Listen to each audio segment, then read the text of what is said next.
Un an après sa sortie, la Mégane sera-t-elle encore valable en tant que voiture électrique, en termes de technologie, et tout le reste? Je suis Paolo, nous sommes sur DriveCar, et nous allons la voir ensemble. Je vous rappelle que vous pouvez découvrir toutes les finitions et toutes les configurations de cette Renault Mégane E-Tech sur notre site, que je vous laisse ici en haut à droite sur le i, ou bien je vous le laisse aussi en description. Au niveau du design, rien n'a changé cette année, nous trouvons toujours ces lignes très douces qui marquent une utilisation plus aérodynamique pour améliorer l'autonomie du véhicule.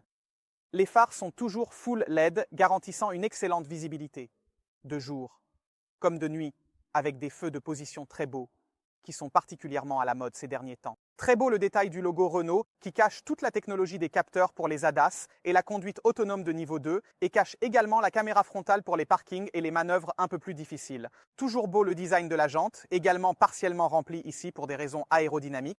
La dimension est un peu particulière, nous avons un 215/45 sur un rayon de 20, le pneu n'est pas des plus économiques. Mais il garantit un bon confort avec un flanc suffisamment sportif, les poignées rétractables sont également belles, toujours conçues pour l'aérodynamisme, tant à l'avant que pour les portes arrière. À l'arrière, le détail de la lettre E en contraste est mignon par rapport au reste du logo Mégane, chromé. Et bien sûr, cela est également assez à la mode. Le monocyle, appelons-le ainsi, LED qui parcourt toute la distance sur le haillon arrière. En ce qui concerne l'intérieur, ici aussi, il n'y a pas de changement particulier. Je vous invite à regarder la vidéo que nous avons déjà publiée l'année dernière, dans laquelle Alessio entre plus en détail sur tout ce qui concerne l'infodivertissement et l'intérieur. Ce que nous retrouvons après un an, ce sont tout de même de bons matériaux, en règle générale, utilisés pour l'habitacle. Les assemblages sont dans la moyenne de ce que propose le segment et de ce que peuvent offrir les concurrents. Il y a certainement quelques détails qui auraient pu être revus, par exemple, l'utilisation du piano black dans la zone de l'infodivertissement, qui, malheureusement, a tendance à montrer un peu les empreintes digitales, ou encore, sur les boutons du volant, le volant lui-même, a tendance à mettre en évidence les empreintes. Une chose que je n'ai pas aimée dans ce véhicule, ce sont certainement les commandes au volant et toute la zone atteinte par les mains. Je trouve les commandes un peu compliquées, pas tant celle sur le volant que le satellite typique de Renault pour la régulation de la radio, du volume, des médias en somme, qui se mélange un peu avec le levier de vitesse moderne, celui que Tesla et Mercedes ont introduit il y a quelques années, ainsi que toutes les commandes des essuie-glaces et similaires. Il est certainement agréable de pouvoir passer du rétroviseur traditionnel à celui avec caméra en utilisant la caméra arrière. La résolution est un peu basse, mais on ne s'en plaint pas. Il est également pratique qu'il y ait une plaque pour la recharge sans fil et que cela fasse fonctionner Apple CarPlay et Android Auto en mode sans fil et qu'ils aient mis un support pour que le téléphone ne bouge pas. Mais je vous garantis que l'utilisation d'Android, automotive comme système, d'exploitation pour le fonctionnement de l'écran et des différents affichages ne vous fera pas regretter Android Auto ou Apple CarPlay en fonction de votre smartphone et vous finirez par utiliser presque uniquement cela. L'habitabilité est très bonne, j'ai un bon espace pour la tête et je parviens à trouver une bonne position de conduite qui me permet confort, sécurité et presque sportive. Pour la tête ici, dans la position de conduite, et je parviens à trouver une bonne position de conduite qui me permette confort, sécurité et aussi pourquoi pas presque sportive pour être une position un peu surélevée. Donc, tout compte fait, un 8 sur 10. Renault, je veux te le donner. Tu m'as plu. En ce qui concerne l'habitabilité à l'arrière, les espaces sont bons, certainement sur le siège de conduite positionné. Pour ma taille. Je n'y serai pas en ce qui concerne par contre une position du passager d'une taille moyenne autour de 1,75. Je tiens avec. Les genoux, je ne suis pas très à l'aise, peut-être pas pour un long trajet. Ça manque un peu de hauteur étant donné qu'ils ont donné cette coupe un peu coupée au toit. Dommage malheureusement que le haillon arrière ne soit pas électroactué. Nous nous y serions attendus pour cette gamme de prix et pour cette gamme d'équipements. Mais note positive, le coffre de plus de 400 litres se situe parmi les meilleurs de la gamme. À noter également le petit compartiment pour transporter les câbles de recharge qui supportent cependant jusqu'à un maximum de 10 kg. De 0 à 100 en 1h30 ? Non. Je ne parle pas de l'accélération du véhicule, mais bien de sa capacité. De recharge exceptionnelle. C'est l'un des points forts sur lesquels Renault mise lorsqu'elle parle de ce véhicule. En effet, sa capacité à recharger la batterie du véhicule en environ 1h30, là où la puissance maximale est disponible pour la recharge, est bien publicisée, bien sponsorisée par le groupe français, justement parce qu'il vise à faire comprendre que l'électrique devient de plus en plus une technologie que l'on peut exploiter tous les jours. Cela signifie, revenant évidemment au sujet principal dont nous parlions au début, qu'un an après sa sortie, le véhicule reste extrêmement technologique et extrêmement performant en termes de capacité de recharge. Elle peut en effet absorber jusqu'à 22 kW, des bornes de recharge qui le permettent, et non pas autour de 11 comme nous y sommes habitués, avec les véhicules plus traditionnels. Passez-moi l'expression, pour autant qu'un véhicule électrique puisse être traditionnel. Voilà. Évidemment, je vous donne maintenant aussi le chiffre du 0 à 100 qui plaît beaucoup. À ceux qui choisissent une voiture électrique, dans la motorisation la plus puissante de 220 chevaux, elle parvient à atteindre en 7,5 secondes. Donc disons que c'est un chiffre assez proche de celui des concurrentes thermiques de ce véhicule. Le véhicule est évidemment limité à 160 km/h comme presque toutes les voitures électriques, car il mise davantage sur l'autonomie, c'est-à-dire la possibilité de parcourir des kilomètres avec une seule charge, plutôt que sur les performances, comme pourrait le faire une rivale, telle qu'une Tesla, une Model X7 en effet. L'un des points forts de cette Renault Mégane est justement l'autonomie. L'autonomie est déclarée autour de 470 km et nous devons dire qu'en mode éco, à une vitesse autoroutière limitée par l'unité de contrôle à 100 km/h, elle parvient même à dépasser cette distance, ce qui nous a surpris.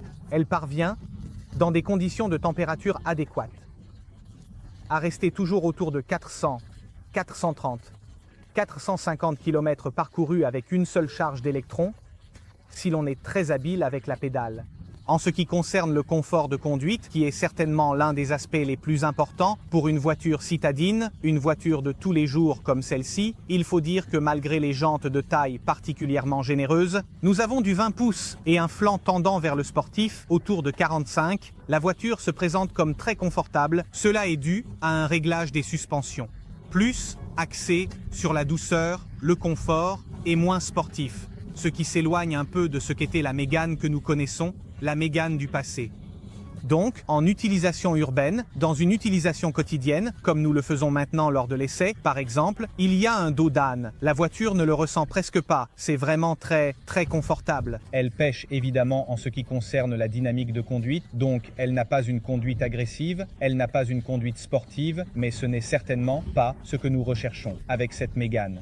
Nous cherchons justement une voiture qui puisse nous emmener tous les jours, mais aussi permettre un beau voyage, car 450-500 km d'autonomie, selon la vitesse que nous voulons atteindre, ce n'est pas du tout négligeable. On peut facilement arriver, en partant de Milan par exemple, où nous sommes en ce moment, nous pouvons arriver au centre de l'Italie. Il est très agréable que le navigateur de série, qui est basé sur, comme nous l'avons dit précédemment, Android Automotive, utilise Google Maps, ce qui nous permet de saisir une destination et il nous donnera directement la destination avec les différentes bornes de recharge que nous avons le long de la route. Il nous propose donc un itinéraire qui est déjà adapté à nos besoins de conduite.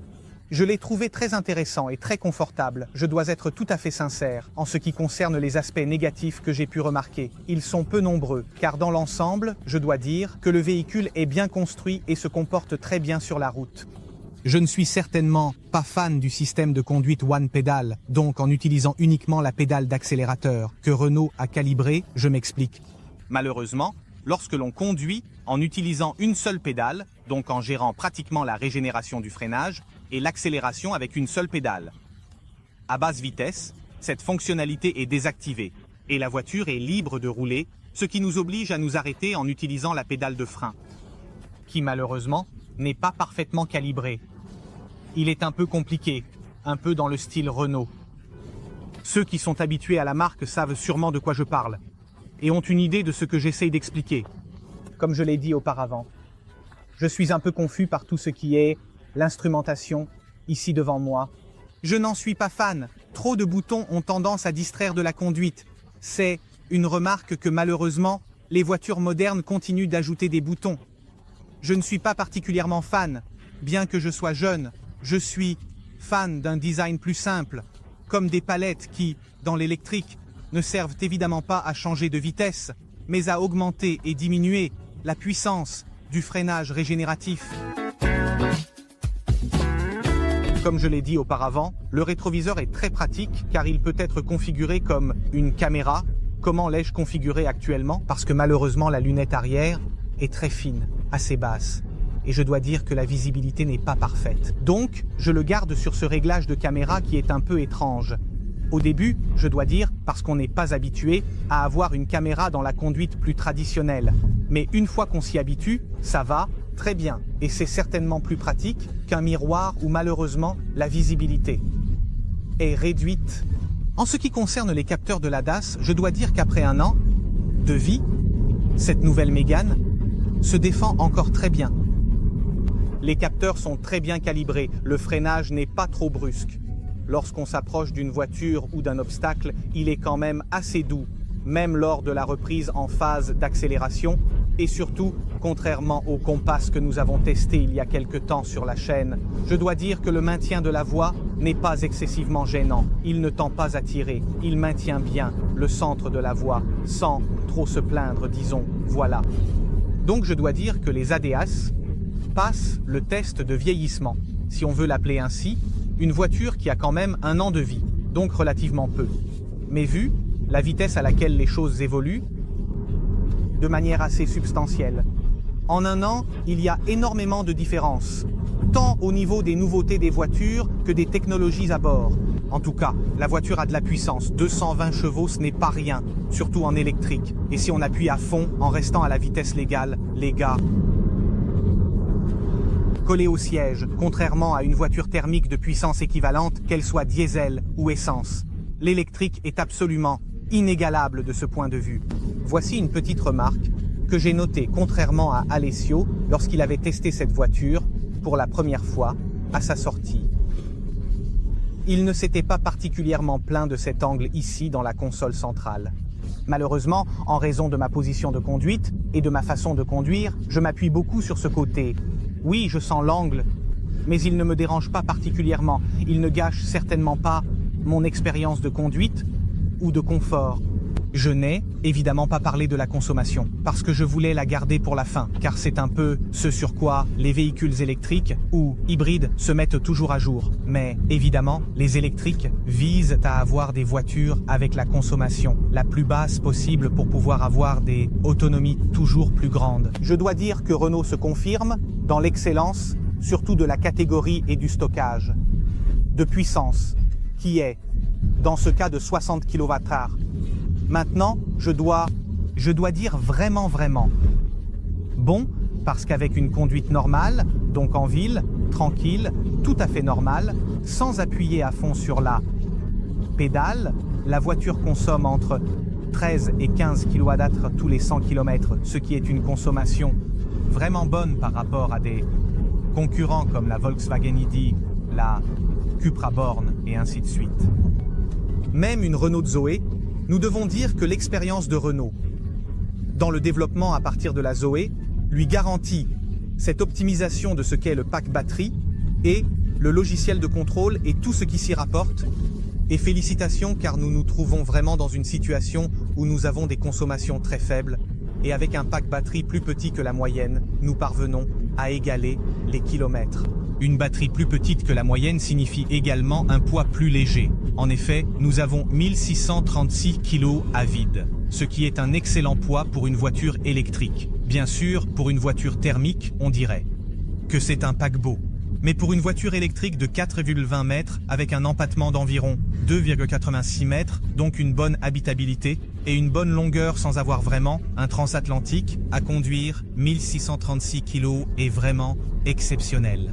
Alors, revenons à ce qui était le point de départ.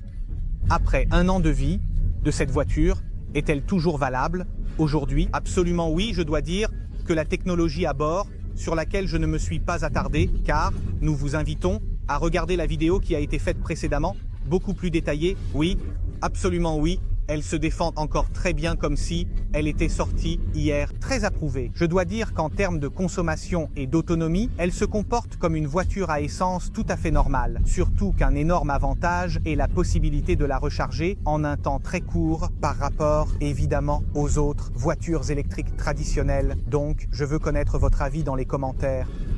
Vous dépenseriez 45 000 € pour acheter le haut de gamme qui n'est pas celui que nous avons en dotation aujourd'hui. Aujourd'hui, nous avons le milieu de gamme. Alors, dépenseriez-vous 45 000 € pour cette Renault Mégane Tech? Faites-moi savoir dans les commentaires et on se voit dans la prochaine vidéo.